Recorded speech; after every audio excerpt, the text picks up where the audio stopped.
Video like जरूर कर लीजिए और ऐसे वीडियो लगातार फ्री में पाने के लिए चैनल को तुरंत सब्सक्राइब कर लीजिए और बेल आइकन को जरूर टैप कर लीजिए ताकि आगे भी सारे वीडियो आपको मिलते रहे। यूट्यूब में फॉलो करते हैं तो प्लीज ये वाला फ्री टेलीग्राम चैनल जरूर ज्वाइन कर लीजिएगा। सारे नोटिफिकेशन सारे अपडेट यहीं पे आते हैं, ध्यान रखिए। हेलो फ्रेंड्स, एग्ज़ाम प्रिपरेशन में मैं प्रियंका एक बार फिर से आप सभी का स्वागत करती हूं और आज हम लोग कंटिन्यू करने वाले हैं टॉप 500 MCQs की जो सीरीज़ है और इन्वायरमेंट के क्वेश्चन हम लोग सॉल्व कर रहे हैं। आप देखेंगे ये जो क्लास है डेली रात को 9 बजे आती है। अगर आप न्यू हैं इस चैनल पर तो प्लेलिस्ट मिल जाएगी आपको इन क्लासेस की और आसानी से आप इन क्लासेस को देख सकते हैं। प्लेलिस्ट में सारी क्लासेस ऐड हैं क्योंकि इससे पहले भी कई सब्जेक्ट्स आपको कंप्लीट किए जा चुके हैं, जैसे कि पॉलिटी के टॉप 1000 क्वेश्चंस हो चुके हैं, पार्ट 1 और पार्ट 2 करके, साइंस के हो चुके हैं, ज्योग्राफी, हिस्ट्री। तो आप जब क्लासेस देखेंगे पिछली, आपको पता चल जाएगा कि डेली नाइट में हम लोग कुछ क्वेश्चन सॉल्व करते हैं। इसके अलावा आप इनकी PDF प्राप्त करना चाहते हैं या फिर टेस्ट सीरीज ज्वाइन करना चाहते हैं, अदर कोई कोर्स की प्रिपरेशन करें, चाहे वो UPPCS है, ROE एग्ज़ाम है, BEO की वैकेंसी आने वाली है, UPSSC से रिलेटेड कोई एग्ज़ाम है या अदर कोई कम्पिटिटिव एग्ज़ाम है, इन सभी के लिए जो नंबर्स दिए गए हैं इन पे आप कॉल या मैसेज करके जानकारी ले सकते हैं। अदरवाइज़ आपको गूगल प्ले स्टोर से स्टडी फॉर सिविल सर्विसेज का ऐप डाउनलोड करना है। आपको वहाँ पर सारे कोर्सेज मिल जाएंगे। जो भी कोर्स प्रिपेयर कर रहे हैं, आपको अगर परचेज़ करना है तो ज्ञान से कूपन कोड अप्लाई करते ही 20% का डिस्काउंट मिल जाएगा।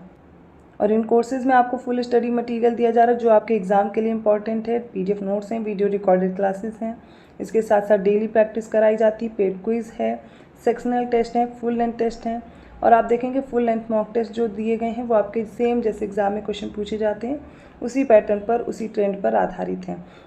तो आपको वो कंटेंट चूज़ करना इंपॉर्टेंट हो जाता है जो आपके सिलेक्शन के लिए इंपॉर्टेंट है, ना कि आप ऐसा कंटेंट पढ़ें जो कि आपको अच्छा तो लग रहा हो लेकिन सिलेक्शन के लिए सही ना हो। तो जो पिछले पेपर्स हुए हैं उनको ध्यान में रखते हुए आपके कोर्स को डिज़ाइन किया गया है। इसके साथ साथ अगर आपको कोई कन्फ्यूज़न है, कोई क्वेश्चन है, उसके लिए अलग से एक ग्रुप बनाया गया है जिसमें आप अपने डाउट क्लियर कर सकते हैं, आप अपने क्वेश्चन को डिस्कस कर सकते हैं।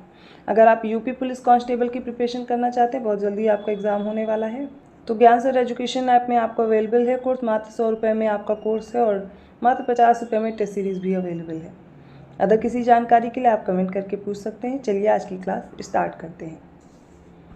आज के सेट का पहला प्रश्न है, निम्नलिखित में से कौन फ्लाई ऐश के घटक हैं? पहला है ब्लैक सूट, सेकंड है लेड, थर्ड है कैडमियम और फोर्थ है निकल। इसका राइट आंसर आप ऑप्शन देख के बताएंगे और सही उत्तर हो जाएगा चारों के चारों, ब्लैक सूट, लेड, कैडमियम और निकल। ये सारे के सारे फ्लाई ऐश के घटक हैं। 162nd क्वेश्चन है, पुछताछ शीतोष्ण घास के मैदान पाए जाते हैं? ऑप्शन ए साउथ अफ्रीका में, ऑप्शन बी है हंगरी, ऑप्शन सी अर्जेंटीना और ऑप्शन डी है उरुग्वे। राइट आंसर हो जाएगा ऑप्शन बी, हंगरी में। 163rd क्वेश्चन है, नीचे दिए गए कथनों में से कौन सा सही दिया गया है? पहला है coal gas, methane, carbon monoxide और हाइड्रोजन का मिश्रण है। ऑप्शन बी है कोक कोयले से प्राप्त उत्पाद है जो बिना धुएं के जलता है। ऑप्शन सी उपरोक्त दोनों, ऑप्शन डी है इनमें से कोई नहीं। इसमें जो सही कथन हो जाएगा वो ऑप्शन सी आप चूज़ करेंगे। दोनों ही कथन सही हैं। कोल गैस मिक्सचर होता है मेथेन, कार्बन मोनोऑक्साइड और हाइड्रोजन का, और कोक कोयले से प्राप्त उत्पाद होता है जो बिना धुएं के जलता है।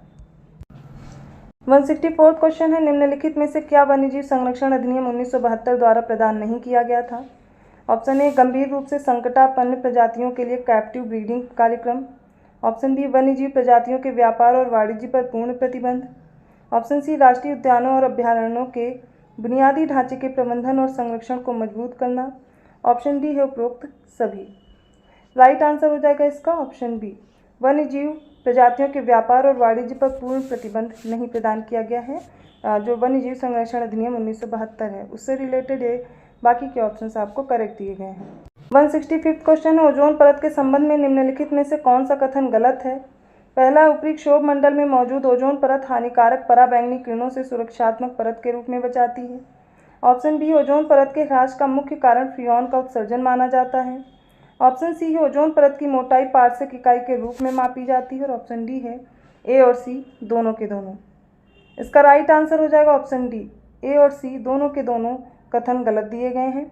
ऊपरी क्षोभ मंडल में मौजूद ओजोन परत हानिकारक पराबैंगनी किरणों से सुरक्षात्मक परत के रूप में बचाती है। ये ऊपरी क्षोभ मंडल में नहीं, ये समताप मंडल में होती है, स्ट्रेटोस्फीयर में होती है।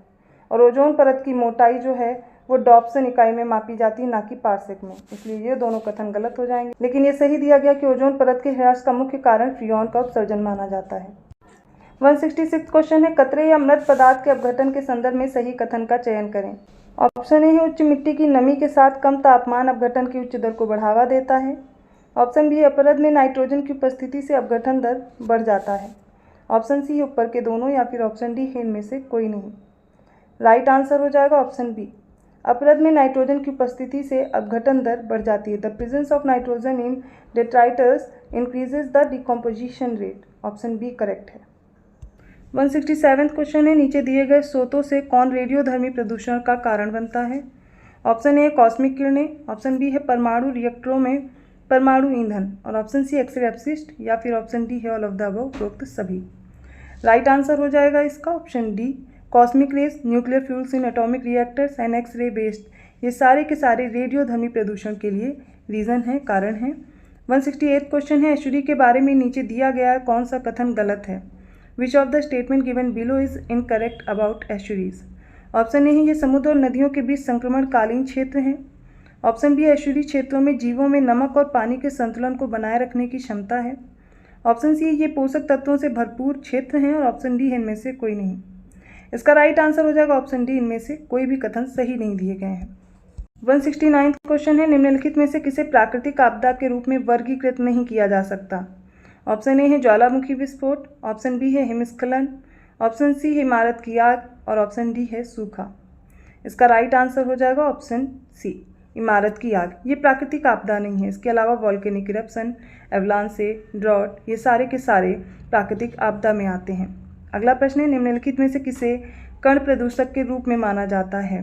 पर्टिकुलेट पॉल्यूटेंट्स के बारे में आपसे पूछा गया है। इसमें पहला है बैक्टीरिया, सेकंड है कवक, थर्ड है शैवाल, और फोर्थ है धूल। आंसर हो जाएगा ऑप्शन डी, इसमें बैक्टीरिया, इसके बाद फंजाई, एल्गी और डस्ट, ये सारे के सारे पर्टिकुलेट पॉल्यूटेंट्स में आते हैं।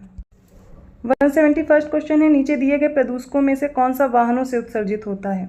Option A suspended particulate matter, option B है बिना जले हुए हाइड्रोकार्बन, ऑप्शन सी है नाइट्रोजन के ऑक्साइड्स, और ऑप्शन डी है उपरोक्त सभी। सही उत्तर हो जाएगा option D, all of the above. 172 question है, किस प्रकार की चट्टान में जीवाश्म पाए जाते हैं। ऑप्शन ए इग्नियस रॉक, जो कि आग्नेय चट्टान है, ऑप्शन बी सेडिमेंट्री रॉक्स, जो कि अवसादी चट्टानें होती हैं, ऑप्शन सी मेटामॉर्फिक रॉक्स, जो कि रूपांतरित चट्टान है, और ऑप्शन डी है none of the above. Right answer हो जाएगा इसमें ऑप्शन बी, जो सेडिमेंट्री रॉक्स होती हैं इसमें जीवाश्म पाए जाते हैं, फॉसिल्स मिलते हैं। 173 क्वेश्चन है, किस कोयले में कार्बन की मात्रा सबसे अधिक होती है। Option A lignite, option B anthracite, option C bituminous, और ऑप्शन डी इनमें से कोई नहीं। राइट आंसर हो जाएगा ऑप्शन बी, एंथ्रेसाइट में। अगला प्रश्न है, जैविक विकास के संदर्भ में सांपों में अंगों की हानि किस परिघटना द्वारा समझाया गया है। ऑप्शन ए बिलों में रहने के लिए अनुकूलन, ऑप्शन बी प्राकृतिक चयन, ऑप्शन सी अंगों का उपयोग और अनुपयोग, और ऑप्शन डी है उपरोक्त में से कोई नहीं। इसका राइट आंसर हो जाएगा option C, use and disuse of organs, इसके द्वारा इस परिघटना को समझाया गया है। 175 क्वेश्चन है, एक पारिस्थितिक तंत्र के निर्जीव भाग के लिए प्रयुक्त शब्द क्या है जो उसके पर्यावरण को आकार देता है। ऑप्शन ए जैविक कारक, बायोटिक फैक्टर, ऑप्शन बी अजैविक कारक, abiotic factor, option C amniotic factor, या फिर ऑप्शन डी उपरोक्त में से कोई नहीं। राइट आंसर है ऑप्शन बी, अजैविक कारक या फिर एबायोटिक फैक्टर। 176 क्वेश्चन है, स्टैलेक्टाइट और स्टैलेग्माइट ये किसके निक्षेपण के स्थल रूप हैं। Stalactite and stalagmite are the depositional landform of, option A हिम पर्वत, ऑप्शन बी है पवन, ऑप्शन सी भूमिगत जल, और ऑप्शन डी उपरोक्त में से कोई नहीं। राइट आंसर हो जाएगा अंडरग्राउंड वाटर, या फिर ऑप्शन सी भूमिगत जल। भूमिगत जल अंदर जब प्रवाह होता है तो उसके द्वारा कुछ आकृतियाँ बनती हैं, ऐसे आप लोग देखेंगे ये कुछ प्रकार की आकृतियाँ होती हैं जिन्हें स्टैलेक्टाइट और स्टैलेग्माइट के रूप में जानते हैं। 177 क्वेश्चन, उत्तर प्रदेश का सबसे पुराना वन्यजीव अभ्यारण्य कौन सा है। The oldest wild life century of Uttar Pradesh is, option A Hastinapur वन्यजीव अभ्यारण्य, ऑप्शन बी चंद्रप्रभा वन्यजीव अभ्यारण्य, ऑप्शन सी किशनपुर वन्यजीव अभ्यारण्य, या फिर ऑप्शन डी है कैमूर वन्यजीव अभ्यारण्य। Right answer is option B, Chandraprabha wild life sanctuary, ये सबसे पुराना उत्तर प्रदेश का वाइल्ड लाइफ सेंचुरी है। अगला प्रश्न है, निम्नलिखित में से जानवरों का कौन सा समूह लुप्त प्राय प्रजातियों की श्रेणी में आता है। Option A great Indian bustard, कस्तूरी मृग, लाल पांडा और एशियाई जंगली गधा। ऑप्शन बी इसमें कश्मीर हंगुल है, चीतल, ब्लू बुल और ग्रेट इंडियन बस्टर्ड है। ऑप्शन सी हिम तेंदुए, स्वैम्प डियर, रीसस बंदर और सारस या फिर क्रेन है। ऑप्शन डी शेर पूंछ, मकॉक, नीलगाय, हनुमान लंगूर और चीता। इसका जो पेयर आपको मैच करके बताना है और उसका राइट आंसर हो जाएगा ऑप्शन ए, इसमें ग्रेट इंडियन बस्टर्ड आएगा, कस्तूरी मृग, लाल पांडा और एशियाई जंगली गधा है। 179वां क्वेश्चन है, पशु क्रूरता निवारण अधिनियम 1960 के तहत भारतीय पशु कल्याण बोर्ड की स्थापना किस वर्ष हुई? 1961, 1962, 1964 या फिर 1965? राइट आंसर ऑप्शन बी 1962 में। आज के सेट का ये लास्ट प्रश्न है, निम्नलिखित युग्मों पर विचार कीजिए। दंपा टाइगर रिजर्व मिजोरम में है, सेकंड है गुमती वाइल्ड लाइफ सेंचुरी सिक्किम में है, थर्ड है सरामती पीक नागालैंड में है। अब इनमें से कौन सा सही सुमेलित है ये बताना है, ऑप्शन आपके सामने है। राइट आंसर हो जाएगा ऑप्शन सी 1 और 3। जो दंपा टाइगर रिजर्व है मिजोरम में है, सरामती शिखर नागालैंड में है, गुमटी वाइल्ड लाइफ सेंचुरी त्रिपुरा में है, ना कि सिक्किम में है। ये आपको रॉन्ग दिया गया था, बाकी सारे करेक्ट हैं। तो ये हो गए आज के इंपॉर्टेंट क्वेश्चन एनवायरनमेंट के। आई होप आपको समझ में आएंगे। किसी भी क्वेश्चन में डाउट लग रहा है आप कमेंट करके अपने डाउट क्लियर कर सकते हैं, पूछ सकते हैं। अगर वीडियो अच्छा लगा प्लीज़ लाइक कीजिए, चैनल को सब्सक्राइब कीजिए और लोगों को शेयर करते रहिए। ऐसे ही क्वेश्चंस के साथ मैं मिलती हूँ नेक्स्ट वीडियो में। तब तक के लिए धन्यवाद।